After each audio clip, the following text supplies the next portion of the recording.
এই দুনিয়ার পুরো জীবনটা এটা হচ্ছে লালসাময় একটা জীবন, লোভ, মরিচিকা, মায়াজাল। এই মায়াজালে আমরা আটকে আছি, ফলে মৃত্যুর কথা আমরা ভুলে গিয়েছি। পাগলের মতো ছুটছি, আরো টাকা লাগবে, আরো খ্যাতি লাগবে, আরো যশ লাগবে, আরো দাপট লাগবে। আমার এত টাকা দিয়ে কি হবে? এত সম্পদ দিয়ে কি হবে? এত ব্যস্ততা দিয়ে কি হবে? তোমার স্টপ, থামুন, অনেক হয়েছে, আন্না, থামুন।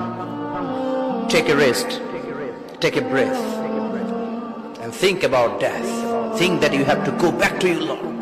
একটু বসেন না, একটু ভাবেন যে আমাকে চলে যেতে হবে, চলে যেতে হবে। এই কোলাহল, এই ব্যস্ততা, এগুলো থাকবে, থাকবো না আমি। সাইয়েদনা ওমর ফারুক বলেছেন, মুতু ক্বাবলা আন তামুতু, মরার আগে একবার মরো। হাসিবু ক্বাবলা আন তুহাসাবু আলাইকুম, তোমার হিসাব নেওয়ার আগে তুমি একবার নিজের হিসাবটা করো না। কাগজ বের করে একটু লিখো না, কি কি ভালো কাজ করছিলা, যেগুলো দিয়ে নাজাতের ওসিলা হতে পারে। 1 2 3, আর কি কি আকাম কুকাম করছো দেখো না, লিখে দেখো তোমার অবস্থাটা কি। মরার আগে একবার মরো। মরার আগে খাটের মধ্যে শুয়ে শটান করে চোখ বন্ধ করে একবার মরার ভান করে দেখেন কেমন লাগে। চোখটা বন্ধ করেন আর ভাবেন আপনি নাই, কি কি হতে পারে ভাবেন।